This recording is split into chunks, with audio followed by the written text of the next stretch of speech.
In this video, I'll be going through every sword and melee blade in Cyberpunk 2077, showing you where to get them, how best to use them, and ultimately weighing up their pros and cons to figure out which is best. Let's get to it. To give you some context though, here's the sort of build I used when testing out most of these blades. Some swords will require tweaks depending on abilities, but generally this will get you about 80% there for all of them. Perks wise, I buffed my health with the central body tree, brought up blades perks of course to unlock finishes, bullet deflect, and importantly the flash and thunderclap leap attack perk, tying into the air dash tree which you'll also want to unlock. After this, you most importantly want these perks from the central tech tree to buff your cyberware, and if you can afford it, some of these to help buff heals too. Then from the relic tree, vulnerability analytics is going to be incredibly helpful, so buy that up before anything else in there. I've done a whole video on a specific version of this build if you want a more detailed breakdown. But into cyberware, and the Apogee Sandevistan is crucial to use with the best of these swords, with Newton module to recharge it more quickly, or axolotl if you have enough cyberware capacity. Dense marrow and stabber will increase our damage with blades, whilst adrenaline booster will restore much needed stamina with each kill. Shock and Awe, chitin, and epimorphic skeleton will keep us protected in close range battles, whilst biomonitor and heal on kill will keep us alive in general. Finally, reinforced tendons of course for better terrain navigation, which is particularly important for melee. Again, no need to follow this religiously, it's just context to understand the basic build I used through the video, and certain swords will definitely benefit from a switch up in perks or cyberware, but we'll get to them. First though, the worst sword, or melee blade weapon, if we're being boringly specific, in Cyberpunk 2077 is actually the first of the few machetes on this list, the Kukri, a classic blade originating from Nepal, and looking at it, it's the sort of thing I'd more expect to hack at wood. This thing has a slower attack speed and higher stamina cost than the likes of the katanas, whilst at the same time offering little extra damage. No extra damage in fact, when compared to some of the iconics. Now, the Kukri comes in two variants, this regular one, and a very different looking Voodoo Boy edition, which I simply couldn't find back in 1.6. Now, I've got the opposite problem. Voodoo Boys are very commonplace in Dogtown, and I was lucky enough to pick up one of these during Phantom Liberty for the showcase. As far as acquiring machetes in 2.0 goes in general though, that's a bit more of a problem. No longer can you craft barely any of them, even though you could before, and I haven't been able to find a single weapon vendor selling a Kukri or a regular machete, just a razor. Not even Spectre Cheng sells them, who specializes in blades. So, with no discernible way to acquire this one, whether or not you choose to use it depends first on whether you're lucky enough to loot it off the villainy of Night City. Even if you do though, you'll be choosing it purely on a case of aesthetic preference. This is the weakest machete by a long shot, despite no change in speed or stamina. Definitely the worst sword, but in a well-specced, high-level blade build, it can still absolutely work well enough. Also, it comes with mod slots, and we'll go over mods in a bit. Up next, our second machete is the Razor, described in the database as a brutal orcish cleaver lacking elegance whilst still being highly effective. It basically does the same as the Kukri, only better, with about 20% more damage per hit. Though do bear in mind I've noted slight variations in damage from razor to razor, so take that stat with a grain of salt. Nicest thing though is that we can actually buy this one from a vendor, the weapon one at the stadium. Not this dude, but rather her. And again, I said this back in 1.6, but I just love the noise this one makes more than the clink sound of the others. I don't know, it's kind of like a roaring tear and just sounds awesome. Have a listen.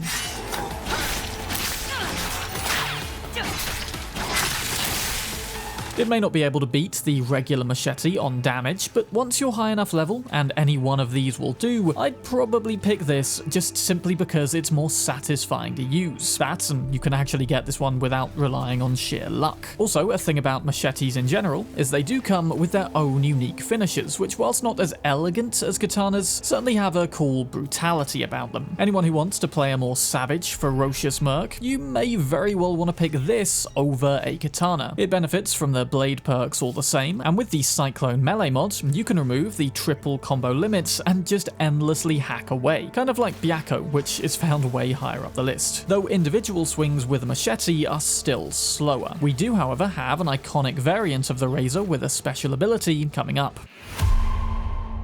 Amidst the many katana variants we can obtain, we of course have to talk about the regular non-iconic versions, found randomly on enemies or purchased from vendors. Non-iconics are annoyingly non-upgradable, but this one is at least craftable at tier 5 by buying the spec from Spectre Cheng. You can also get from him 2 of the 3 blade mods, Bleed Out and Hemicide. The third, Slice 'em Up, is annoyingly rare RNG loot despite being the most powerful. The only real benefit to using a non-iconic, in fact, is the choice of various mods. But which is best on a katana? Well, let's go through. Pax is good for non-lethal incapacitations and slightly stronger on first strikes or stealth hits, but overall not tremendously brilliant. Silencio is again good for stealth, more crits when crouching, but fairly useless after that. Airstrike is a fairly decent bet if you have the Flash and Thunderclap perk, since it gives you more common and damaging crits on leap attacks. But out of all the standard melee mods, I'd say Cyclone is probably best, though it does take some getting used to. Basically, as I started to explain with Razor, hitting an enemy with a sprint attack will unlock the same unlimited combo effect as Byakko, except this time the speed does increment by up to 35% with each consecutive swing. Very, very powerful, but possibly more so if you have enough stamina regen in your build. And things like the Adrenaline Booster Cyberware will help massively with that. As for blade mods, Bleed Out is okay, applying critical bleeding damage over time, but becomes a little useless in a powerful blade build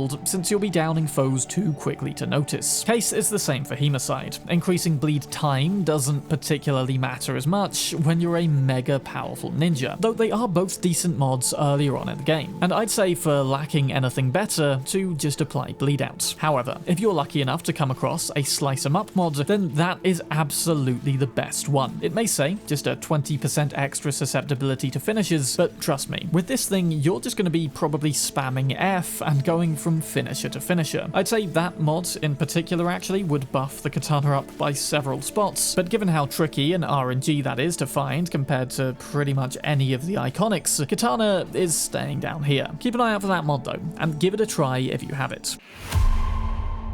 One of the better machetes now, and in fact the only iconic one there is. Volkodav is acquired during the Waiting for Dodger gig in Phantom Liberty, tucked away up here by this confiscated airdrop. It's a part of the 4-piece Tektronika weapon set, alongside the Leica and Tegan revolvers and the Alibi shotgun, which themselves are all located from actual airdrops. Each of these weapons can inflict a unique burn effect, which thereafter makes any hit on a burning enemy critical. And the more enemies are burning at once, the higher these crit damages will be, at the expense of your accuracy. A problem for the guns, but less so for the machete. It works pretty well using these weapons in a set for a sort of pyromancer wizard build. But to be honest, trying to do this I found to be not nearly as effective as a simple through and through sword or blade wielder. Yes, setting large groups on fire and benefiting from the crit hits is cool in theory, but in practice it just means you have a ton of living enemies, which rather than systematically eliminating, you kind of want to keep spread out to proc as high of a fire crit damage as possible. Complicated to engineer and unnecessarily so. No, I found Volkodav to be most effective when simply used like a machete. You still get the benefits of the burn effect on 1 or 2 enemies at a time, which provides some extra damage, but it's still not nearly as good as any of the weapons sitting above this in my opinion, and is basically a worse version of Errata. Still, at the very least it's a cool looking and brutal red cleaver.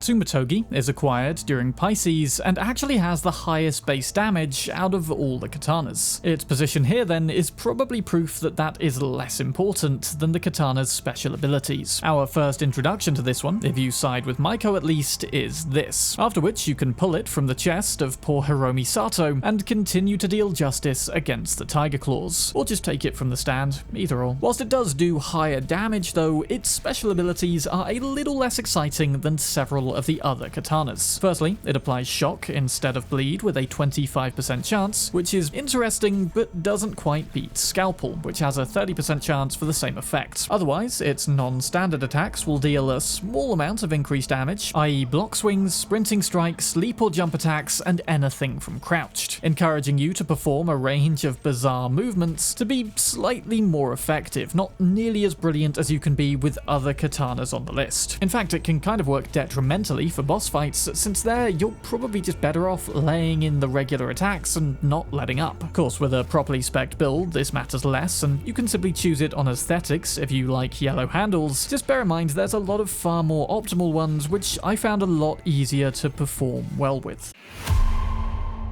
The most powerful machete for raw damage then is the machete, the regular one. Actually, it does come in 3 variants, a regular one from the Valentinos, and another from Maelstrom. The only one I could get my hands on for this, annoyingly, as it was already in my stash, was the Maelstrom version. I did find all 3 in my 1.6 Blade Tools Ranked video, but it's proving a lot more difficult now. It's annoying because this thing actually deals a crap ton of damage, like more so than anything else on this list, and it comes with 2 mod slots. Seriously, if you can find one of these and a slice 'em up mod, then you, my friend, have an exceptionally powerful F-spamming build right there, as you're seeing right now. Honestly, it's insane. That all said, I find the raw hack and slash nature of these machetes is a little less appealing than the specialized iconic katana variants, even with the truly awesome mods. And the context surrounding some of these blades, doing Disaster Piece with Cocktail Stick, for example, can all become part of their appeal. So whilst this machete is undeniably very good, its lack of discoverability and less satisfying nature keeps it relegated by a few more spots than it otherwise would be. Probably the flashiest sword of Cyberpunk still, Evelyn Parker's cocktail stick can be found in her dressing room up at Clouds during Automatic Love, a woman clearly prepared to deal with troublesome clientele. If you missed it, don't worry, it should still be available at the black market in Dogtown instead. As far as raw damage goes, this one sits in the lowest category alongside Satori and Errata, a few points lower than several of the other iconics, but its 30% chance to bleed definitely makes up for that. However, there's a pretty specific and slightly silly optimal method of using this one, thanks to its unique ability. See, every strike with this sword, whilst optical camo is active, will apply a very long-lasting bleed effect, sort of like a marked for death on any enemy it touches, lasting for around 16 seconds to drain all but the toughest foes of health, provided they don't heal up. You might think therefore that this is a stealth blade, but not really. Long-lasting damage is pretty pointless in stealth, since kills need to be quick to avoid detection. And of course, optical camo only lasts for 7 seconds and has a 50-second cooldown anyway, so this is an effect you'll rarely get to use, unless you have the Vanishing Act perk from Cool, a buff which triggers optical camo anytime you're sprint sneaking or sliding, provided cooldown isn't fully drained. This led me to adopt the ridiculous method of crouch sliding or sprinting into everyone for the first hit in order to proc that sweet bleed effect. It's so much more of a faff than many of the better iconic Katana's cool abilities, but not a terrible strategy to use mid-game, to be fair, since you can get this one fairly early into Act 2 and might hit 15 cool quickly depending on your build. It is a powerful bleed effect and worth using for lack of anything better, so yeah, should actually be quite helpful in more drawn-out fights with lots of enemies, even though it is a little bit silly. Serving as the most witchery Witcher sword prior to 2.0, Black Unicorn can be acquired as early as the start of the game, simply by linking a GOG account to your copy of Cyberpunk, after which it'll be in V's stash, starting as a tier 1 item which can simply be upgraded with various components all the way to tier 5++. The glowing blue runic symbols look very slick, slashing through the air, and in terms of raw appearance, it's probably one of my favourite katanas. Its damage, armor penetration, and bleeding chance are all the bog standard, but Black Unicorn's standout feature is to not have attack speed affected by stamina. You see, majoritively, most blades, or at least katanas, will swing in sets of 3, with the gaps between sets and swings lengthening massively when you're low on stamina. Whilst Black Unicorn, though, will have to wait longer between the combos of 3 when stamina is empty, that triple arc is still going to be as fast as ever, taking out enemies quicker, and is most useful, I noted, in one-on-one melee boss fights, not giving the boss a chance to get a swing in edgeways. Of course, this won't break their defense, but will delay them indefinitely so you can regenerate health and stuff. A useful feature, but quite a situational one. Still, excellent buff to put on an early game katana though, where enemies are tougher and will take more swings to down, whilst our stamina is also going to be lower. So until you unlock some blade perks and a better sword, this is, quite possibly, the best starter blade. Up next is the sword previously owned by Goro Takemura. Jinchu-Maru translates to something like the Loyal One in Japanese, which of course is perfectly fitting for his character. He eventually passed it to his apprentice Oda, whom we then take it from after defeating in a duel during the parade. It does decent damage per hit, one of the better ones, and has a few special abilities, though none I'd say are game-changingly brilliant. Firstly, the last combo hit will be a guaranteed crit. That's basically every third strike if you have the stamina to swing in quick succession, and this is decent, but there's definitely better out there. Then we have a buff that only works when using optical camo, making all hits critical and letting you leap to targets. Of course, the leaping means nothing if you have the Flash and Thunderclap perk that allows all swords to do this, but the crit hits, that's kind of good. But again, just like with Cocktail Stick, it essentially encourages this awkward sneak sprinting attack on everybody when in general combat. Only this time, it's worse, as we want to do that for every hit, and not just to apply a bleed effect. Totally get why it's like this. After all, optical camo was a big thing Oda used in that boss fight, and in situational stealth moments for us, it might be more useful. It's just very faffy to use this sword at its optimum in general combat. It also does increase damage against elite enemies though, which is nice, levels the field a bit, but at the same time, plenty of other blades have better effects that then apply to everyone. So this goes from one of the best katanas in 1.6 to now just a reasonably okay one.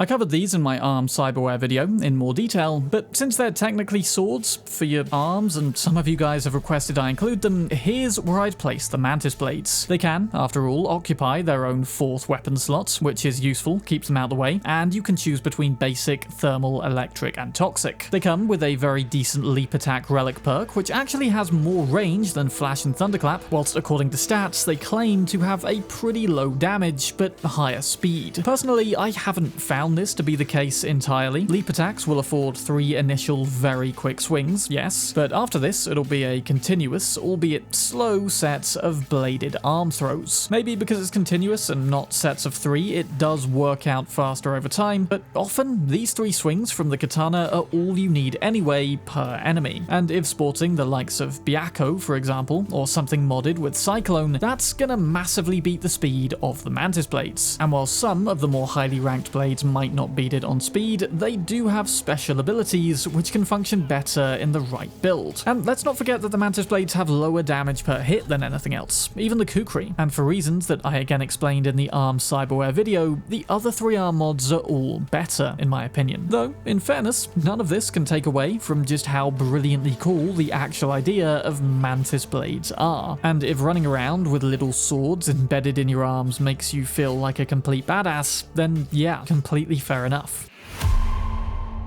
Whilst the Katamatic chainsword may be slower and more stamina intensive than the regular swords in the game, despite only doing a marginal bit more damage, this thing is just a next level gore fest of intensive fun. And in 2.0, it feels like they really gave the chainsword some more love by granting it its own extremely brutal finishes, which I'm sadly gonna have to blur here. These things can be picked up randomly, like any non-iconic, and do tend to sport a mod slot. However, the thermal damage dealing, iconic Xmod 2 version is easily the best variant of this homage to the greatest warriors in the Imperium. Found in the Terra Cognita region of Dogtown, tucked away to the left of the Criminal Activity Scav building, creatively embedded in the head of a Barghest soldier named John Blum, for selling some residents of Longshore stacks to the Scavs. I've done a ranking video for all of the Xmod 2 weapons specifically, but basically they're just better versions of the base variants that can be upgraded and also have their mods interchangeably replaced. Perfect for testing out the various mods to find out which you like the most. Do feel free to screenshot these graphics outlining what all the weapon mods apply to and what they do. Of course, the biggest issue with this weapon is that it's completely off the table for any stealth-based builds. Not only will it alert any enemies in the vicinity due to the, chainsaw noise, it's also gonna terrify any civilians that you run past. So lugging around a massive machine gun is apparently fine, but a blade that makes noise? Nah bro, not cool. Canonically, the database says this thing's motor has a tendency to cut out at the most inopportune moments, but that's never happened to me, I don't think. I guess I have the Emperor's blessing. Not that Emperor, that one. And maybe at some point I'll make a total guns blazing Space Marine build, since this game pretty much has everything you'd need for that, despite being set nearly 38,000 years too soon.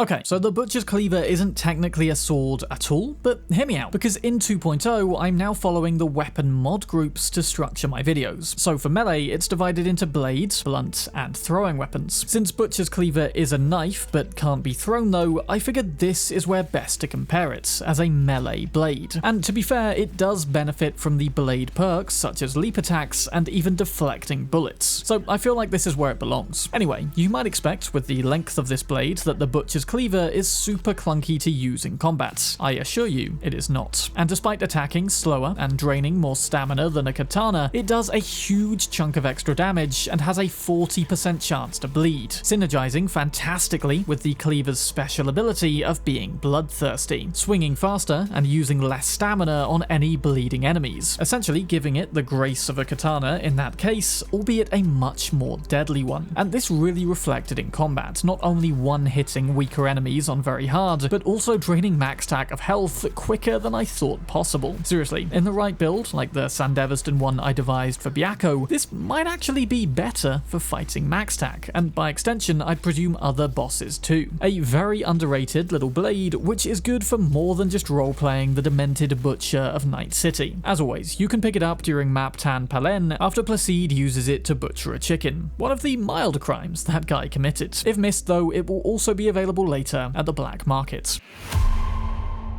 Satori, no doubt the most contextually iconic sword in the game, having been the personal property of Emperor Saburo Arasaka for over 100 years. And now, as of 2.0, it comes as a set, functioning best when used in tandem with the Nihan knife found on Mr. Arasaka's freshly deceased corpse. If you missed it or picked up Phantom Liberty from a 1.6 save, fear not, it's still available at the black market, for a price. Satori, of course though, as always, is accessed during the heist by coming to the penthouse rooftop after T-Bugs opened the doors, taking out the guards and looting the AV. There's also proof on there that Saburo was considering nuking Night City, making Yorinobu the hidden hero of Cyberpunk 2077, one of the most interesting videos that I'd say I've probably made. Anyway, Satori and Nihan go hand in hand. Inflicting bleed on an enemy with one, then attacking with the other will lead to hemorrhaging, a vampiric drain effect which saps the enemy of their health and uses it to regenerate yours. Hold on, did I just say vampiric drain effect? Highly sought after by the vampire elite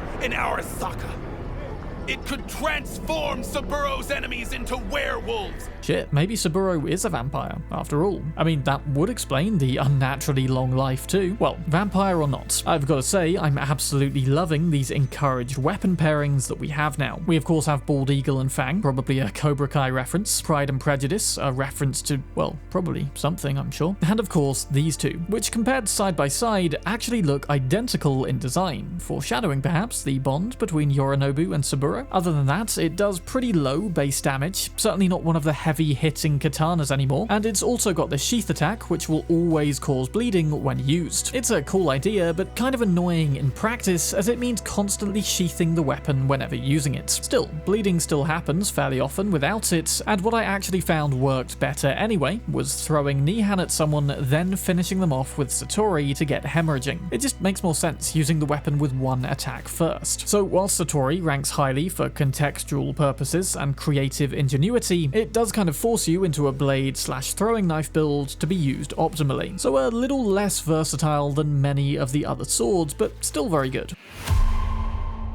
I'm not gonna lie, when I saw they were adding a genuine Witcher sword in 2.0, I got a little bit hyped. I mean, Black Unicorn is all well and good, but it's still just a retextured katana. An actual longsword, however, now that is a cool crossover. After all, with all the scav dens scattered about the place, we could really do with something designed to kill monsters. Gwynbleidd is of course Welsh, Gwyn meaning white, Blythe meaning wolf, thus this sword is named after Geralt's alias of White Wolf. And to unlock it, you will have to register your ownership of both Phantom Liberty and The Witcher 3 on GOG, after which you can simply retrieve it from your stash, as the only item on this list that's actually genuinely referred to as a sword, dealing a bit more base damage than some of the other variants, but a lot of extra damage to bosses. Indeed, this sword seems to be aiming to emulate the idea of Geralt fighting boss-style monsters in The Witcher, but Geralt of course also often fights off several foes at once, and this sword accounts for that too. So after a rapid succession of kills, you'll you'll enter this sort of focus mode where all attacks are guaranteed crits, lasting for as long as you keep dispatching enemies. The same effect also works when your health is critically low, aiding in a last-ditch effort to survive. And yeah, both of these are very effective. This is a fantastic sword to use across the entire game. I mean, the minimal number of swings to take enemies down under this effect is insane, but if the sword itself weren't so cool, I'd say the effects are a little more uneventful than others like Byakko or Errata. Don't get me wrong, more crit damage is great, but personally I just prefer setting things on fire or swinging at superhuman speeds. Then again, role-playing an actual Witcher, that's pretty special too.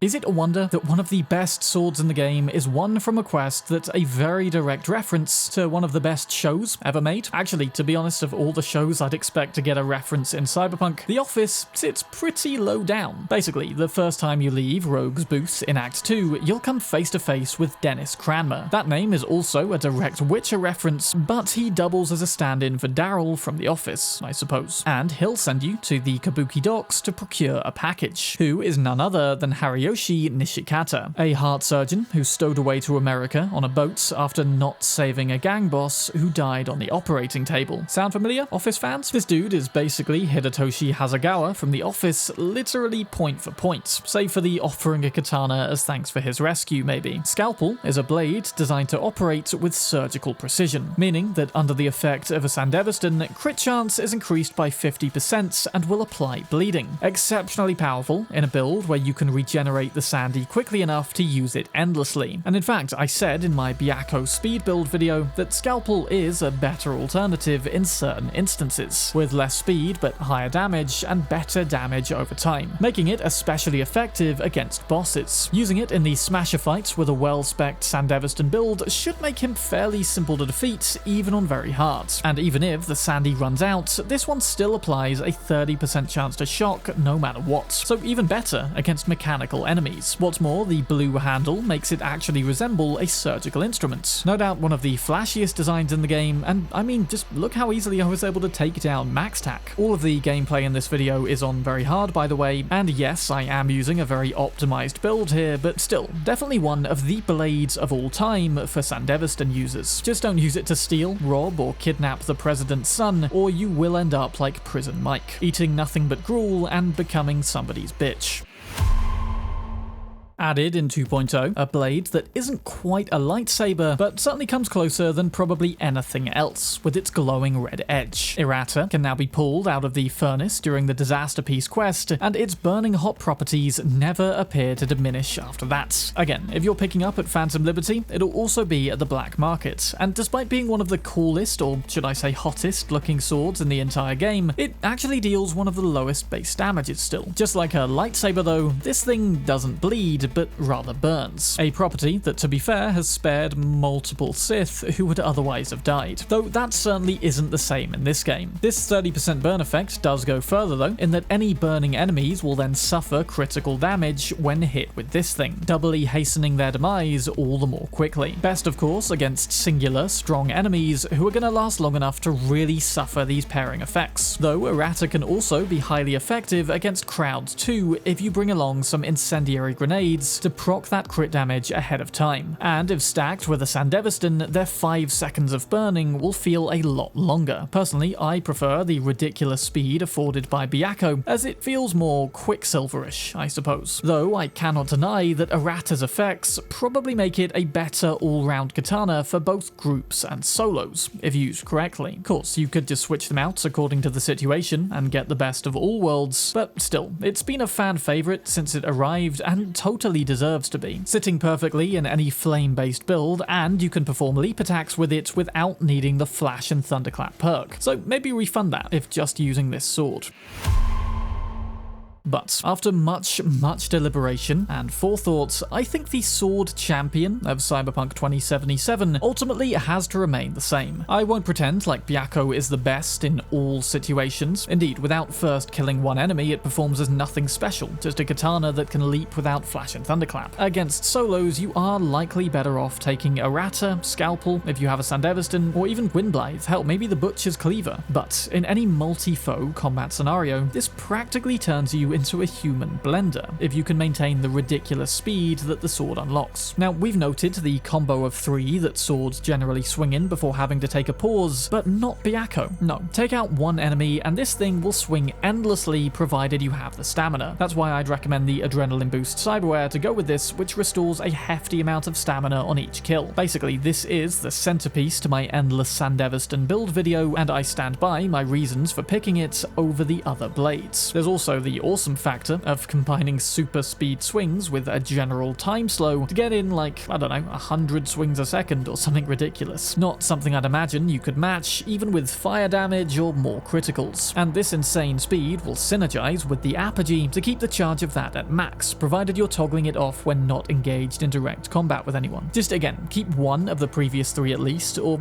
any you liked the look of from this list, in your back pocket for the bosses. To get this one does require a little bit more effort than most, as you have to complete all of Wakakko's 8 gigs, I believe, around Westbrook, so of course prior to that you will have to wield one of the others. If you want a breakdown of all of the hidden and interconnected details of those gigs, by the way, then a link to that video is in the description. Basically, there's a ton of obscure story tie-ins in every gig across the game, and I've pieced together all of them in a series. Anyway, no wonder Wakakko is such a powerful and successful fixer, if in her younger days she too could turn into a human blender, and I only hope that we can uphold the striking legacy that she must have established. But let me know down below if you agree with Byakko being at the top spots, or if not, why another sword is more deserving in your opinion. Huge thanks as always to the patrons for supporting the channel whilst I crack on with these rankings and other projects, and thank you for watching. I'm Sam Bram, and I'll see you in the next one.